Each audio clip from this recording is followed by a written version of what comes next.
Good evening, Cecil County and the world. I'm William Griffin, and this is the evening show. Today we have Tommy Lyons here to talk to us about A Bastard's Mind. Yes. Thanks for coming in, Tommy. Well, thank you so much for having me, man. So, I have a couple questions here for you. Okay, hopefully I have a couple answers. So, about your book, what is it about? So, A Bastard's Mind. This is the book right here. It's a raw, honest look at what it's like to be outwardly functional and inwardly exhausted and trying to stay human without going numb. I think everyone can understand that, but who is this book specifically written for? This book is for people who've been strong for a long time. This book is for people who never learned how to live without pressure. All right. Yeah. And what inspired you for this book? I can tell that there's a lot of personal power to this. The inspiration to write this book came from Mario Monk Trotta. And Mario is somebody who is part of my company, and he's a coach. What he does is help people get a better grasp on who they are, on what's going on in their lives, and how they can become more comfortable with themselves, more comfortable with living. And when I talked to him, he had some extensive conversations with me. So I really want to thank you, Monk. Very cool. And what he was doing with me was understanding who I was, and then he had the great idea to put all of my thoughts down onto paper. No, not like writing paper, but like put them down into the phone. So I took all the thoughts and I worked with Monk back and forth, and we both came to an idea that it should be a book. And Mario was the driving force for me to put this book out there. So he was my inspiration to get it started. The inspiration of what actually goes into the book, like the meat and potatoes, the book was inspired by my experiences. So the book is not a self-help book. It's not a gain confidence book. The book is for people who think like everyone else and might not be able to put it all together. I felt like I had a flurry of thoughts in my head. Every thought was going against each other. Mm-hmm. You know what I mean? Every thought was fighting against each other, whether it was an emotion or a feeling, or if it was something I was confused about or didn't understand. If I was at points where I didn't even realize that I was looking for meaning. But meaning is such a vast idea. So what it's really done for me, writing it and putting my thoughts and feelings and vibes and everything into the book, what it's done for me is taking everything I have, being able to look at it and being able to be okay with who I am.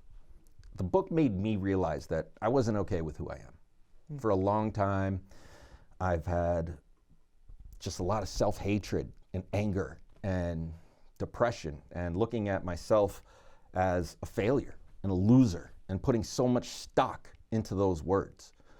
And what this book is about, a lot of it is about failure, but not as an endpoint.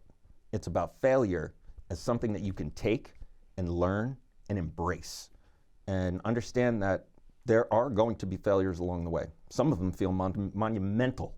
Bankruptcy, something that I talked about in there. When I was growing up, people had terrible stigma against people who filed bankruptcy. Mm-hmm. So for a long time, I made all my payments and I struggled, and I was struggling for so long as a young father.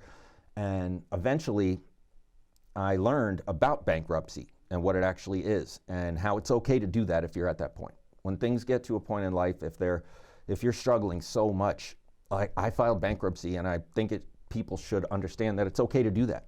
It's okay to get into a tough financial spot. It happens. And when it happens, I've learned that there are different ways to handle it.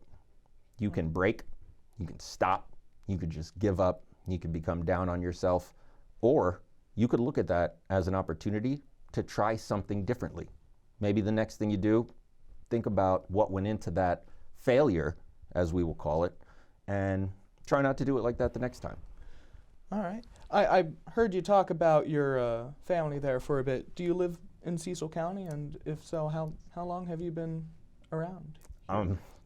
I have been in Cecil County now since 2017, and this county has embraced me with open arms. From everything regarding people who have helped me with employment, people who have helped my family, people who are in the educational system who have done a great job with my children. I guess if I had to say, what do I want people to take from the book? I would like it if people took the book itself and brought it into what's going on in their mind and then help them get a clasp or a grasp on what their life is and what is going on in their life. Because with what's in this book, I believe that it will help you navigate turmoil, because that's what it's done for me. I share a lot of similar things with all of the people. We deal with things. We deal with money issues. We deal with sometimes family issues, if there may be legal issues that people have. That's something else. I talk about myself, and it's brutally honest. So I don't hide anything. I don't hold anything back. I'm sharing my experiences because so many people have comparable experiences that aren't the best things. Like I said, it's about failure, you know? When I feel like there's been times that when I hit that rock bottom, I'm just, and that's what's in this book. For people who hit rock bottom, for people who are on the verge of rock bottom, for people who are doing well and just might need a little bit, like the understanding that comes from this book. There's an understanding in here, and the understanding is that we don't understand. Yeah. You know, we don't understand, but that's okay. Yeah. And when you understand that you don't understand, you're taking your first step to clarity, taking your first step to grounding, taking your first step to being okay with who you are. And even further than that, loving yourself. All right. That's all really good messages with the book. And my mom's a author as well. She writes medieval mystery novels. Oh, that's cool. And I know how hard it is for people to find the book. Where can we find your book? Thank you for asking that, Will. You can find the book on Amazon. It's called A Bastard's Mind. And if you just go on Amazon and search it, it will pop right up. Right. And then you can get it on Amazon on the actual book, or you can do the Kindle. Yeah. If people are on Kindle, I think that if you have a Kindle membership, it's free. Okay. But otherwise, what I would say is I'm going to get some copies, and I'm going to be doing a book signing. I'd like to do it at the Chesapeake Bay Coffee Company. Big shout out to them. My friend Chris out there, he owns the place. Very cool guy. All right. And I'd like to do it there. And then I'll have some copies for people, be able to sign them and things like that. But right now, Amazon is the spot. All right. Yeah. Can we go back real quick, Will? There was something that we touched on that I really wanted to talk about. It was my kids. Okay. Because the thing, one of the 9th chapter is really about my feelings toward my children. All right. And my 2 boys, I've got twin boys, 15, Matt and Jake. Those are my brothers right there. The Brothers of Destruction, as they're called on the football field. And they just got into bowling, actually. The Northeast High School offers a bowling league, which is great. Yeah. So they go out to just north of here, right outside of the county in Oxford. And they'll go there every Thursday, and they'll bowl, and they'll have a great time. They've got a team. There's like other schools that are involved in it. It's so cool. Elkton High School is involved in it, and one of my brothers is in the bowling team. So I might run into you guys. That would be so cool. Yeah, I'm coming out on the Thursdays. I want to go out there. I used to bowl when I was in high school. Yeah. So this was crazy because when I was bowling, I was doing it with my friend. You had to be 18. So we both just turned 18, December birthdays. And we like to go bowling in high school. And we both like sports and things like that, a little bit of the competitive edge. I don't really have a competitive edge anymore, honestly, at all. Like any kind of source of competition that's inside of me is just gone. Yeah, but I never really had one. No, it's life's funner without it. Yeah. But I love bowling, right? So me and my friend, 18, we joined the local bowling league. Everybody else in the league, their age minimum was 36. So there was 2 18-year-olds and then a bunch of 36 to 100-year-old men who have been bowling in this crusty bowling alley that's just filled with smoke. Everybody's, having their beers and things like that, playing cards. But we had a great time. And I actually just took my boys out this past weekend bowling. And it was so much fun. And just seeing them when they set themselves up and they take the step and they let it roll, just every second that I get to see my kids doing these motions, it's just the best feeling ever. And I'm so proud of them. So proud of Matt and Jake. They've got great grades, excellent kids. Started out in Bayview. Big shout out to I actually started out in Holly Hall in Elkton. Okay. Yep. Yeah. So started out Holly Hall, then Bayview, then the middle school, and now the high school. And I tell you what, every single school that they've been to, I have had full communication with their teachers. Anytime I needed to get in touch with anyone, if they needed any kind of special, help or anything like that, tutoring and things like that, they are so responsive at the school. I mean, if I send them an email, I get an email back like that. So it's tough for me when I hear a lot of negative things about the schools, because my experience has been great. My kids' friends, they've had really good experiences. My kids have such good friends, the kids that they are friends with. I'm so fortunate about that. People worry about kids getting mixed up in the wrong crowds. My kids are in the right crowd, so I'm very lucky about that. That's always very.